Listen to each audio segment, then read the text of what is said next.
Nke a bụ akụkọ ufe banyere Ọlamma. Ngwa gee ntị ọfụma ka ịnụ akụkọ a.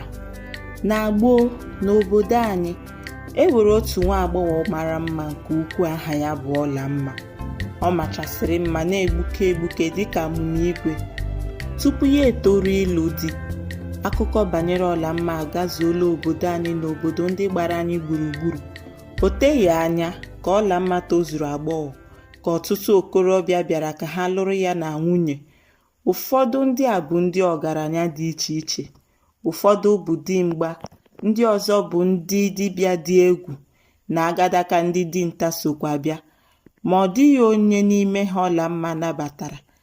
Ya na-ekwu sị na ọ bụ sụsọ nwoke mara mma mabiga ya oke, bụkwa ọgaranya, bụrụkwa dike ka ya ga-anabata. Akụkọ banyere Ọlamma wee